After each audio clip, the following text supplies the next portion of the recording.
Speaker of the House says, well, kind of says he isn't going anywhere, and that didn't change today, even though sources say that the GOP was warned of a massive loss on Election Day, and I mean massive, if Denny Hastert is still there. With us from Washington, Jennifer Palmieri. She is the Vice President of Communications with the Center for American Progress. That's the left.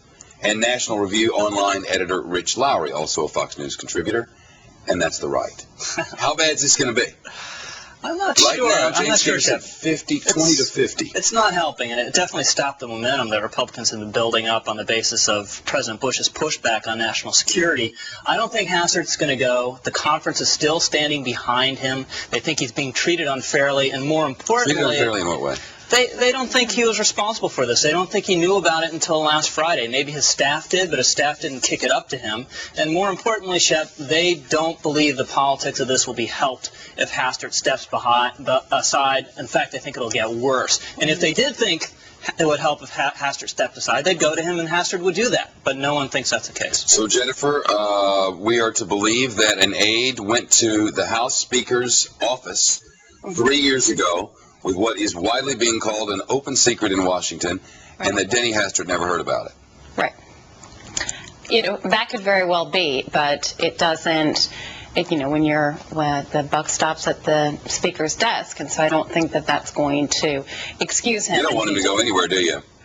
Well, you know, I mean, Rich is right. I guess it's a very tough call when you're in and, you know, I worked in the Clinton White House, so I am familiar with dealing with damage control, but trying to decide, is it worse if Hastert goes, and that's a big admission on the part of the Republicans that this is a very bad scandal, and if he stays, then he continues to be a story. I think, not to give them any advice, I think that it would probably be better to let him go at this point, and I think that because there's this constant drip, drip, drip. Do they need to throw someone under the bus?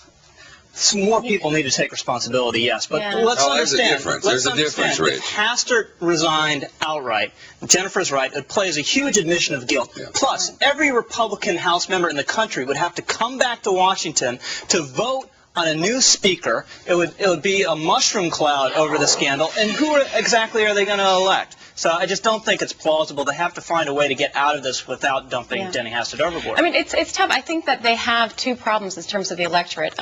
One is that for independents and swing voters, it's just another example of how the House Republicans are, you know, many of them act as if the rules don't apply to them, as if they're above the law. You know, going back to Bob Ney and Tom DeLay, Jack Abramoff, etc. And second is that I would imagine, and Chris Rich is much more of an expert on this, but I would imagine that the conservative base is very, very, very unhappy about this, and so a lot of them are. I get a lot of mail about that. So I could see, you know, maybe it's not going to cause a Republican to go into the voting booth and vote for a Democrat, but it could very well cause a Republican to stay home. Well, two quick points. One, Jennifer's right. If Republicans had been more aggressive about cleaning up their own house when it came to Jack Abramoff, when it came to the lobbying scandals, when it came to the earmarking, when it came to the spending, they'd have more of a margin of error to deal with when something like this happens. But that margin of error is almost non-existent. Now, on the other hand, I'm not sure whether this thing is going to keep going at this intensity for 4 or 5 weeks up to Election Day. In fact, I would tend to bet that it won't. I think it's going to run out of steam. Tom DeLay would have stopped it. This wouldn't be happening if Tom DeLay were in Washington. That's probably right. I mean, he's a very strong leader, and a leader should know every foible of a member of his conference, and that's where Denny Hastert fell down. And was Denny Hastert's role here that as sort of a placeholder?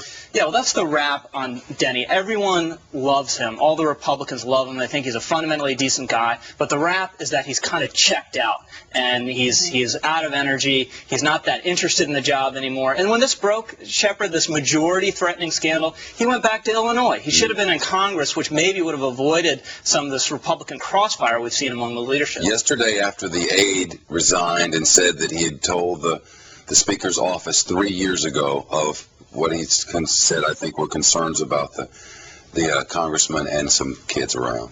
The conventional wisdom around those who would take my phone calls at the moment was Hastert done by 6:30 on Friday. Right.